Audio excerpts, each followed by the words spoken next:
ரொம்பவே இப்ப ட்ரெண்டிங்ல இருக்கிற இந்த ஜவ்வரிசி பந்து பாயசம் தான் எப்படி பண்றதுன்னு இன்னைக்கு பார்க்க போறோம். யூசுவல் பால் பாயசம் நிறைய பேருக்கு போர் அடிச்சிருக்கலாம். இந்த மாதிரி ரோஸ் மில்க் பாயசம் நீங்க ட்ரை பண்ணலாம். இது ஒரு மாதிரி சூவியா ஜெல்லி மாதிரி இருக்குங்க. சாப்பிடும் போது இன்னும் கொஞ்சம் சாப்பிடணும்னு தோணும். என் பசங்க எல்லாம் ஆளுக்கு 6-7 உருண்டைகள் சாப்பிட்டாங்க. செய்யறது பெரிய கம்பசூத்திரம் எல்லாம் இல்லைங்க, ஈஸியா செஞ்சிடலாம். நான் 300 கிராம் ஜவ்வரிசி எடுத்திருக்கேன். 2 முறை கழுவிட்டு முழுகிற அளவுக்கு தண்ணி ஊத்தி 1 மணி நேரம் ஊற வச்சுக்கணும். இப்ப பாத்திரத்துல 1 லிட்டர் பாலை காய்ச்சிட்டு அதுல 1/2 கப் சர்க்கரை சேர்த்துக்கோங்க.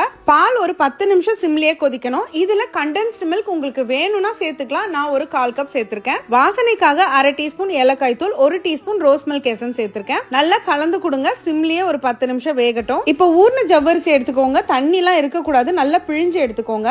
இப்ப அதுல 2 டேபிள் ஸ்பூன் பால் பவுடர், 2 டீஸ்பூன் சர்க்கரை அடிச்சு சேர்த்துக்கோங்க. இது கூட 3 டேபிள் ஸ்பூன் கார்ன்ஃபிளவர் சேர்த்து நல்லா மிக்ஸ் பண்ணிடுங்க. கையில நெய் தடவிக்கிட்டு இந்த மாதிரி சின்ன சின்ன உருண்டைகளா பிடிச்சுக்கோங்க.